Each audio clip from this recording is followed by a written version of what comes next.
আসসালামু আলাইকুম প্রিয় বন্ধুরা, আজকের ভিডিওতে আমরা জানবো ক্যাপসুল সুপ্রাবিট জি ওষুধ সম্পর্কে। এটি কি ধরনের ওষুধ, কি কাজে ব্যবহার হয়, কিভাবে খেতে হয়, সম্ভাব্য পার্শ্ব প্রতিক্রিয়া ও গুরুত্বপূর্ণ সতর্কতা।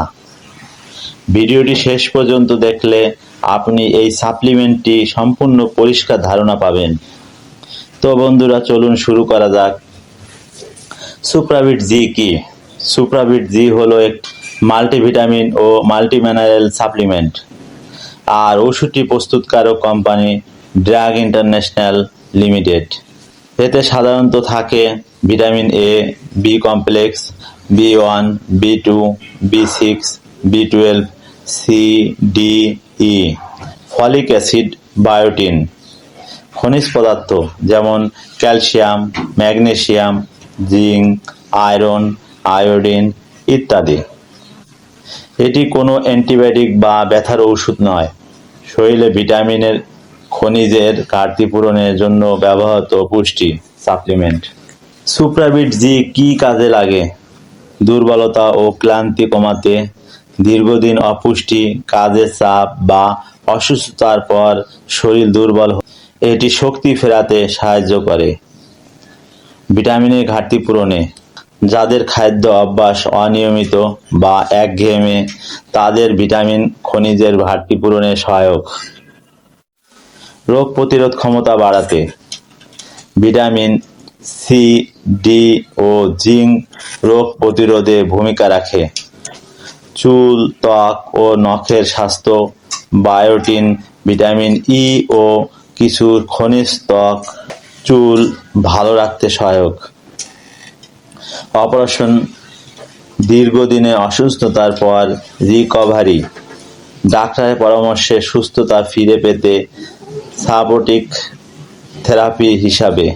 বয়স ও গর্ভধারণ পরিকল্পনা, বিশেষ ক্ষেত্রে ডাক্তারের পরামর্শে পুষ্টির ঘাটতি পূরণে। খাওয়ার নিয়ম, সাধারণ ডোজ, প্রাপ্তবয়স্ক প্রতিদিন একটি ক্যাপসুল খেতে হবে খাবারের পর। কখন খাবেন? সকালে নাস্তার পর বা দুপুরে খাবার পর খেলে ভালো সহনীয় হয়। কতদিন খাবেন? সাধারণত 1 থেকে 3 মাস পর্যন্ত, তবে সঠিক সময়কাল নির্ভর করবে আপনার শারীরিক অবস্থা ও ডাক্তারের পরামর্শের উপর। শিশুদের ক্ষেত্রে ডাক্তারের পরামর্শ ছাড়া দেবেন না।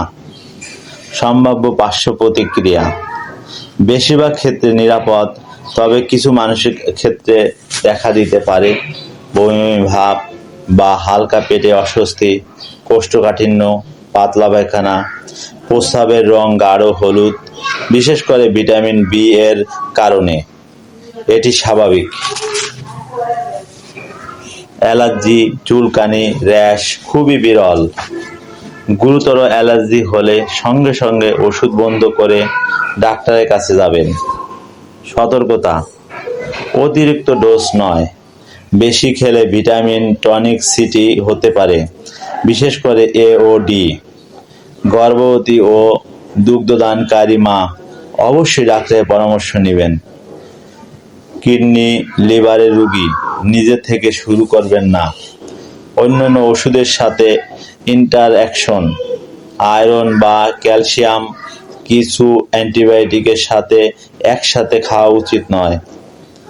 2 ঘন্টা ব্যবধান রাখুন।